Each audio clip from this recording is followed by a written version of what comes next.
Hola, ¿cómo están hermanos, amigos y todas las personas que ven estos videos?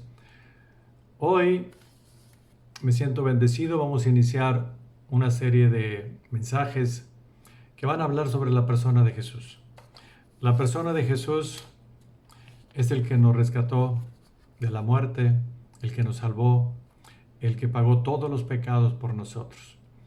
Tenemos en vísperas ya la Semana Santa y mucha gente, me doy cuenta, realmente está llena de tradiciones y esas tradiciones muchas veces no por la intención de ellos, sino simplemente porque ignoran las escrituras.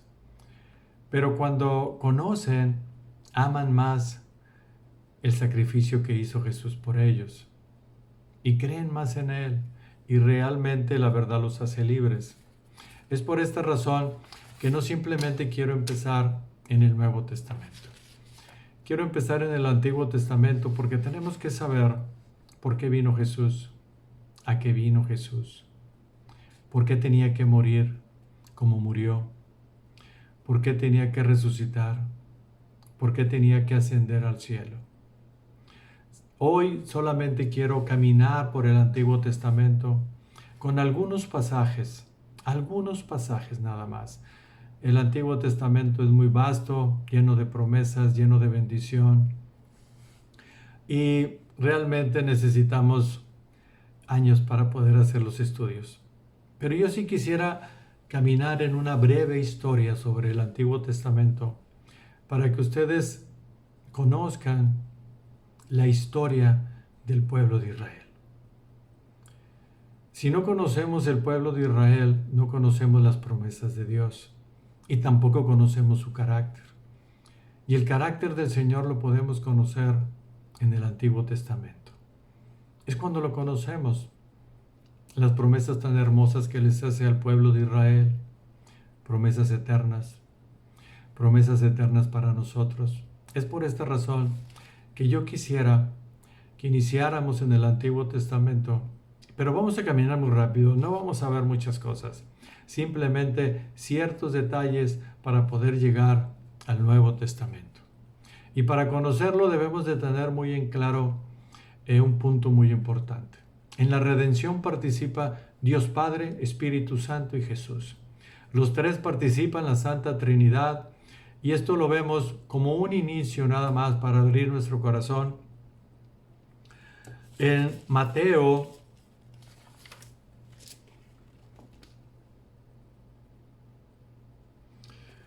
capítulo 3, versículo 15.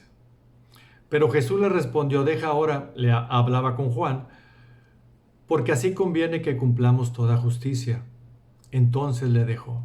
Y Jesús, después que fue bautizado, subió luego del agua, y he aquí, los cielos le fueron abiertos. Y vio al Espíritu de Dios que descendía como paloma y venía sobre él. Y hubo una voz de los cielos que decía, este es mi Hijo amado, en quien tengo complacencia. Aquí vemos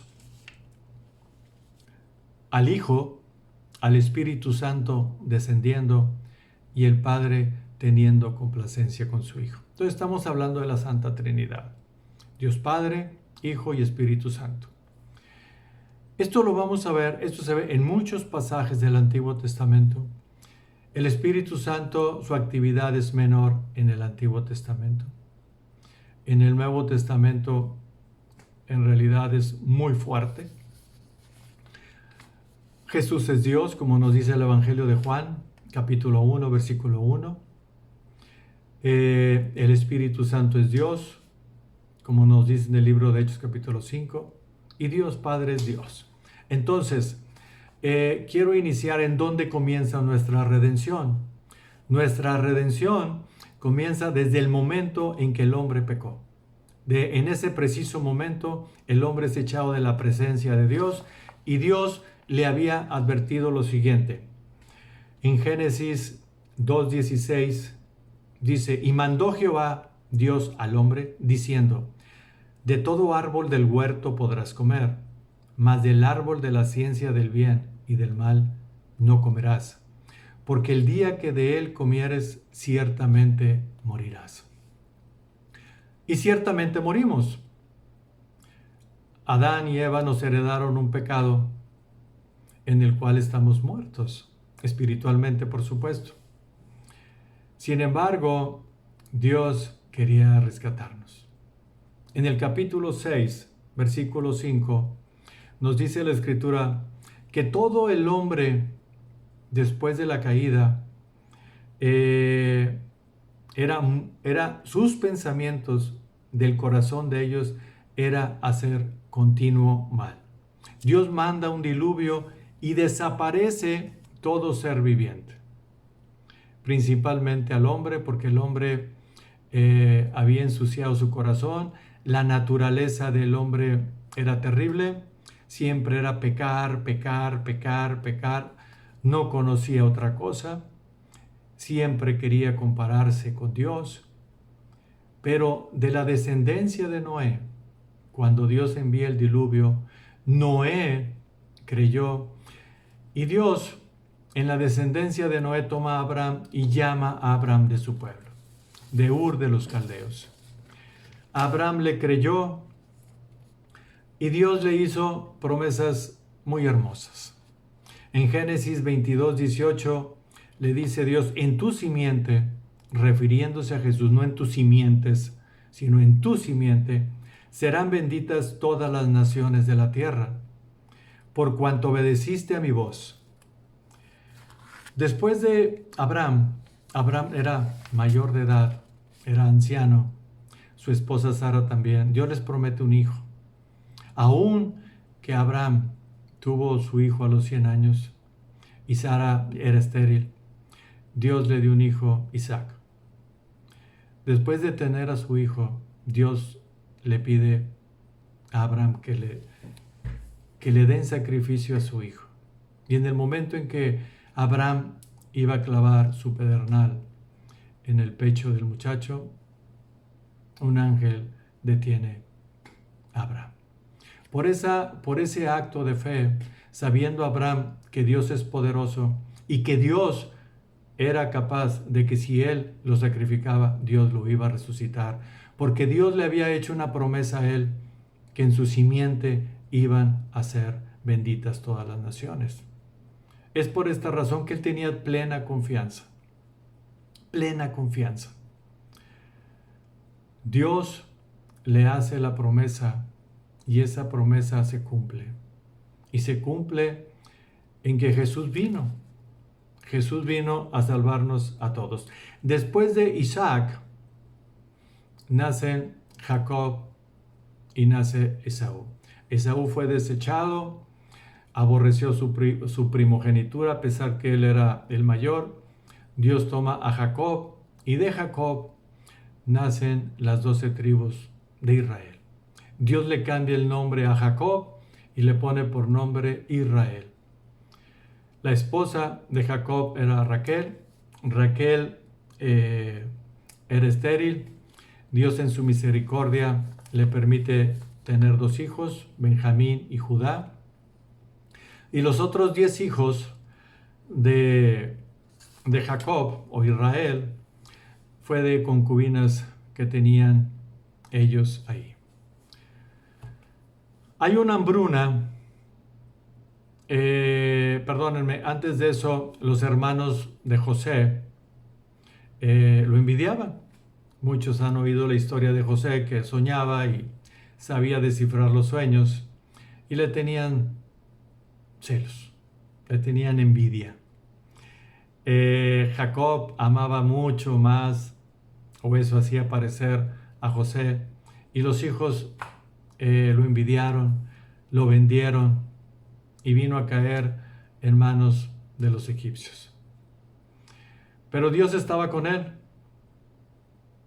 José descifró un sueño que tuvo el faraón y lo puso como segundo al mando de todo el país de Egipto. Había una hambruna muy grande. Jacob eran 76 personas. Y después de que lo habían vendido, José manda a llamar a sus hermanos, manda a llamar a su padre que pensaba que estaba muerto. Y hagan de cuenta que Dios los pone en una incubadora en el país de Egipto. Los egipcios aborrecían a los pastores, entonces no se podían ver. Sin embargo, cuando ellos empezaron a multiplicarse, llegaron a ser como 2 millones de personas. Hasta que murió el faraón y llegó otro faraón y los estaba esclavizando tanto. Llega un momento en que Dios se acuerda de su pueblo. Habían pasado 400 años en donde Dios le había prometido a Abraham que el pueblo, su descendencia, iba a estar cautivo o esclavizado 400 años, 430.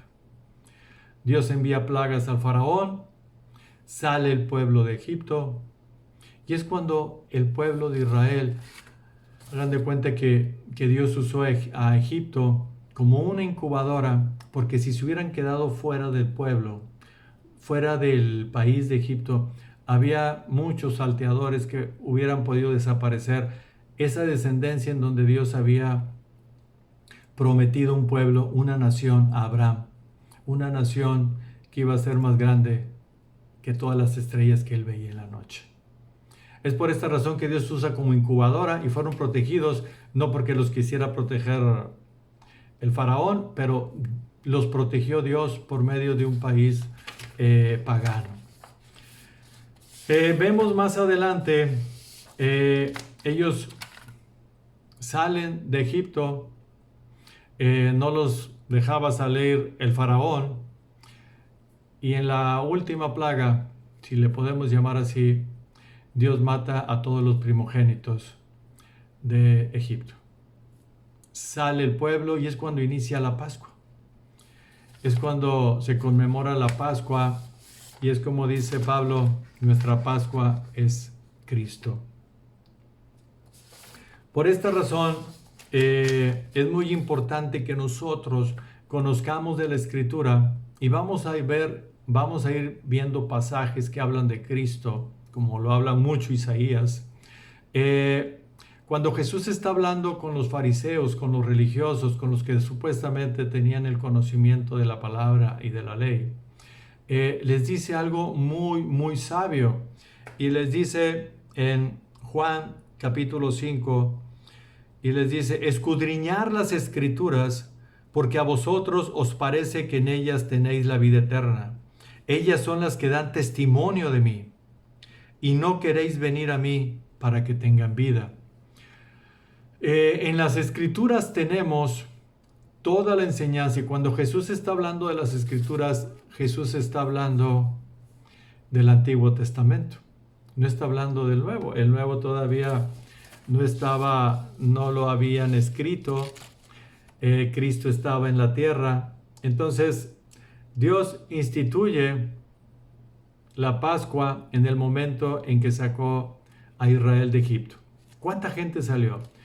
Las escrituras dicen que habían entrado 70 y tantos, salieron 600,000 hombres, sin contar niños, mujeres. La gente calcula que eran aproximadamente más de 2 millones de personas. Salieron bendecidos con oro, con plata. Dios puso en el corazón de todos los egipcios que les regalaran de todo para que no salieran pobres de ahí. Después de eso, Dios los lleva por el desierto. Y en el desierto, Dios prueba el corazón de ellos. Toda la generación de adultos que salieron de Egipto, toda esa generación murió en esos 40 años en el desierto. ¿Por qué murió? Porque siempre se rebelaron a Dios. Siempre contendieron con Moisés, siempre contendieron con Dios. Y cuando ellos salen, y esa generación, ellos tenían una promesa de entrar a la tierra de Canaán. Esa tierra de Canaán, que ahora podemos llamar Palestina, Dios se la había prometido, y perpetuamente esa tierra es de Israel, porque Dios lo dijo y Dios hizo todas las cosas y todas las cosas le pertenecen. Entonces esa tierra, esa promesa que Dios le hizo a Abraham, esa tierra es de Israel. Ahora bien, Cuando el pueblo entra, Dios le había dicho por medio de Josué, Moisés ya había muerto, Dios se molestó con él y al molestarse con él solamente lo dejó ver la tierra. Pero desde muy lejos, desde un monte. Josué ejerce el liderazgo y mete a las 12 tribus con mucha gente y empiezan a apoderarse de todas las tierras que Dios les había dado. Dios les había dicho que mataran a todos, que destruyeran a todos, que despojaran a todos para que se quedaran con la tierra. Pero siempre fue desobediente Israel, que dejó pueblos ahí y esos pueblos les causaron muchos problemas después. Dios les había dicho que no se mezclaran con ellos porque ellos eran una nación santa, eran su tesoro, pero nunca lo quisieron entender. Y a partir de que ellos entraron a esas tierras, llegó un momento en que ellos ya no quisieron a Dios y querían un rey terrenal. Entonces Samuel, el profeta Samuel, es llamado por Dios y Dios le dice a Samuel, me están desechando a mí, no a ti. Y le puso un rey que se llama Saúl y Saúl desobedeció al Señor y después de Saúl Dios tomó al rey David. Y en el rey David Dios estaba complacido con él. Dios lo amaba tanto porque hacía todo conforme al corazón de Dios. Dios le hace una promesa muy hermosa a David que dice lo siguiente en 2 de Samuel 7:12: y cuando tus días sean cumplidos y duermas con tus padres, yo levantaré después de ti a uno de tu linaje, el cual procederá de tus entrañas y afirmaré su reino. Él edificará casa a mi nombre y yo afirmaré siempre el trono de su reino. Yo le seré a él padre y él me será mi hijo. Y si él hiciere mal, yo le castigaré con vara de hombres y con azotes de hijos de hombres. Pero mi misericordia no se apartará de él como la aparté de Saúl, al cual quité de delante de ti. Y será afirmada tu casa y tu reino para siempre delante de tu rostro, y tu trono será estable eternamente. El Cristo, el Rey, que tenía que venir eternamente, solamente uno que puede ser eterno tiene que ser Dios. Y Jesús es Dios, el Espíritu Santo es Dios, Dios Padre es Dios. Entonces tenía que ser Dios, tenía que ser eterno, no un simple mortal. No iba a ser un simple hombre. Y Dios le promete que en sus lomos iba a venir un rey eterno. Y ese rey era Jesús. Después de esto, y quiero terminar con cuando son cautivos Israel, gobierna Salomón y después de Salomón reina su hijo. Y hay una división de reinos. Las tribus se dividen, 10 tribus se van al norte, que después se llamó Samaria, y 2 tribus se quedan, que es Judá y es Benjamín. Las 10 tribus que se fueron al norte, esas 10 tribus fueron despojadas, los llevaron cautivos el imperio asirio y el imperio asirio los desapareció. Eso no significa que no hayan quedado descendientes de esas 10 tribus, pero desaparecieron. En el reino del sur, que duró un poco más porque eran un poquito más nobles los reyes, se tardó un poquito más y el imperio babilónico se los llevó cautivos por 70 años como una disciplina del Señor. Y el rey Nabucodonosor destruyó el templo, lo quemó y destruyó los muros. 70 años estuvieron cautivos y después de esos 70 años Dios les permite, cuando Daniel ora, para que su pueblo sea regresado. Viene primero una porción de gente, Zorobabel, Esdras y Nehemías. Y empiezan a construir los muros, el templo, pero debemos de recordar que cuando Babilonia tomó a Judá, la gloria de Dios, el nombre de Dios que estaba en el templo, Él se fue. Él los abandonó por completo. Él los dejó. Y cuando una persona peca, Dios nos deja. Tenemos una separación de Él porque Él es un Dios santo. Nosotros no podemos creer en otras cosas. Nuestra única creencia es con el Creador. Cuando ellos regresan, levantan los muros, levantan el templo. Y Dios quería poner el nombre de Él ahí. Pero ellos, por el temor de la gente que estaba en ese lugar, dejaron todo parado y después construían y empezaron a distribuirse y a casarse con las personas o mujeres y hombres que no debieron de haberse casado porque Dios se los tenía prohibidos. Dios, la promesa que les había hecho a ellos era que Él iba a tomar un pueblo porque Él había creado al hombre. El hombre se perdió en el pecado y Dios tomó ese pueblo. En Éxodo 20 Dios les dio los 10 mandamientos. Le dio la ley mosaica y les dijo que iban a ser mi pueblo santo.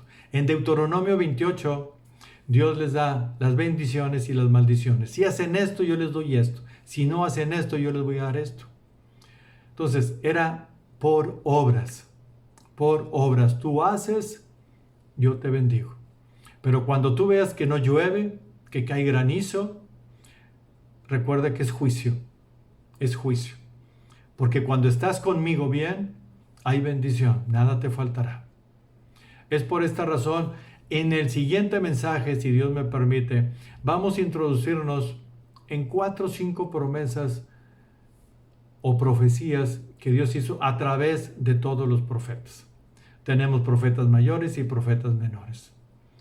A partir de esos profetas tenemos promesas que todas hablan de Jesús. Todos hablan de Jesús. Todo el Antiguo Testamento habla de Jesús. No con ese nombre, pero sí con un nombre que va a ser nuestro Redentor. Con ese Rey eterno. Con el que nos va a redimir. Simplemente es que nosotros creamos. Lo que les acabo de hablar es muy, pero muy poco. Y sí quiero terminar con lo siguiente. Juan 1 dice, en el principio Él era el Verbo, y el Verbo era con Dios, y el Verbo era Dios. Este era en el principio con Dios, y todas las cosas por Él fueron hechas, y sin Él nada de lo que ha sido hecho fue hecho. Quiero que en nuestro corazón entre de que la persona que subió a la cruz, esa persona es el creador de todas las cosas. Así que nosotros no podemos caer en la soberbia de no amarle. Es el que hizo absolutamente todas las cosas. Todas las cosas. En Hebreos 1 dice que Él sustenta todas las cosas con la palabra de su poder. En Colosenses dice que en Él fueron creadas todas las cosas. Yo quiero que medites en tu corazón. En el próximo video vamos a ver muchos pasajes que van a alimentar nuestro corazón. Y te va a ayudar mucho, si es que amas al Señor, a que lo amas profundamente y que no exista ninguna duda. Vamos a tener seguramente 5 o 6 o 7 mensajes. Son pequeños mensajes. Espero con la ayuda de Dios que todo salga bien y que sea de bendición cada uno de estos mensajes. Los amo en Cristo, crean en la palabra. Esta es la verdad. No hay otra verdad. Lo que pueda decir el hombre es vano. Pero si tú ves a un hombre que hable la sana doctrina y predica la sana doctrina para la enseñanza de sus semejantes, para que conozcan a nuestro Salvador, ese hombre es un hijo de Dios. Pero cuando creemos en brazo de hombre o en lo que dice el hombre, sin habernos fijado en lo que dice la palabra, estamos en un grave problema con el que nos creó. Dios me los bendiga, cuídense mucho, hasta luego.